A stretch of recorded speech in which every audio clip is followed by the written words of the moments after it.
Hi guys, welcome to our channel mister సిస్ంద్రి. Big boss Telugu season 8 నుండి 12వ వారం ఎలిమినేషన్లో భాగంగా యష్మి గౌడ ఎలిమినేట్ అయ్యి బయటకు వచ్చేసింది. అయితే ఈ వారం ఏకంగా 4 సీరియల్ ఆర్టిస్ట్, నబీల్ మొత్తం 5 మంది నామినేషన్స్లోకి ఉండగా వారిలో నుంచి ఎలిమినేషన్ రౌండ్లో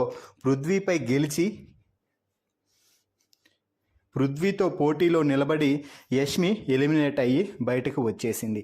అయితే యష్మి ఎలిమినేట్ అంటూ నాగార్జున ప్రకటించగానే అందరూ ఒక్కసారిగా ఎమోషనల్ అయ్యారు. యష్మి కూడా కన్నీళ్లు పెట్టుకుంది, పృథ్వీ కూడా కన్నీళ్లు పెట్టుకున్నాడు. ఈ సమయంలో పృథ్వీతో కాసేపు యష్మి సీక్రెట్గా మాట్లాడింది.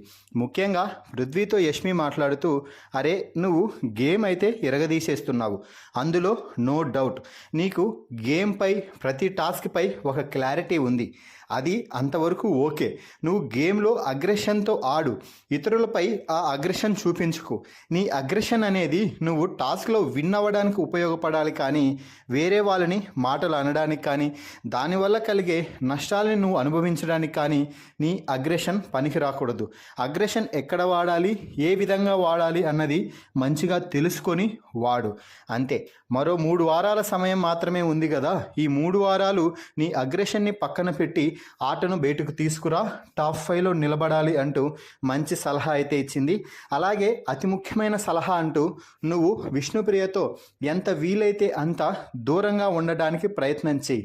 ఎందుకు అంటే ఇంతకుముందు వైల్డ్ కార్డ్స్ వచ్చి చెప్పినప్పటికీ ఆ తర్వాత ఇంట్లో జరిగిన పరిణామాలు, అలాగే ఈ వారం ఎలిమినేషన్లో భాగంగా బయట నుంచి వచ్చి చెప్పిన కంటెస్టెంట్స్ యొక్క అంశాలను పరిగణలోకి తీసుకుంటే పృథ్వీది విష్ణుప్రియ నీ ట్రాక్ కొంచెం సైడ్ అయిపోతుంది అని, అది పెద్దగా ఇంపాక్ట్ చూపించడం లేదు అని, అది మీ గేమ్పై బ్యాడ్ ఎఫెక్ట్ పడుతుందేమో అని నాకు అనిపిస్తుంది.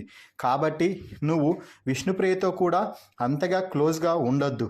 ఎందుకు అంటే నీకు ఇష్టమైతే ఓకే, కానీ లేకపోతే లేదు అని యష్మి చెప్తుంటే, అరే నాకేం లేదురా, ఆమెనే అలా చెప్తుంది, నేను చాలాసార్లు క్లారిటీ ఇచ్చాను, కానీ ఆమెనే వచ్చి నువ్వంటే నాకు ఇష్టం, నా ప్రయారిటీ నువ్వే అంటూ చెప్తుంది, ఇక నేనేం చేశానురా అంటూ పృథ్వీ అయితే చెప్తున్నాడు. దీంతో యష్మి ఎంత వీలైతే అంత నువ్వు అవాయిడ్ చేసి టాస్క్పై మాత్రమే ఫోకస్ చేయి, ఎవరితో గొడవ పెట్టుకోకు, ముఖ్యంగా గౌతమ్తో అస్సలు పెట్టుకోవద్దు. ఎందుకు అంటే గౌతమ్ అలాగే ఇతరులు చెప్పిన అంశాలను బాగా పరిశీలిస్తే ఖచ్చితంగా గౌతమ్ కొంచెం ఫేమ్ సాధించుకున్నాడేమో అనిపిస్తుంది. కాబట్టి ఎటువంటి పరిస్థితుల్లో కూడా గౌతమ్తో గొడవ పెట్టుకోవద్దు అంటూ మంచి సలహాలు అయితే ఇచ్చి వెళ్ళింది యష్మి. మరి యష్మి సీక్రెట్గా పృథ్వీతో మాట్లాడిన మాటలపై మీ అభిప్రాయాన్ని కామెంట్స్ రూపంలో తెలపండి. మరిన్ని బిగ్ బాస్ లైవ్ అప్డేట్స్ కోసం మన ఛానల్ని చూస్తూ ఉండండి. Please subscribe our YouTube channel mister సిస్ంద్రి.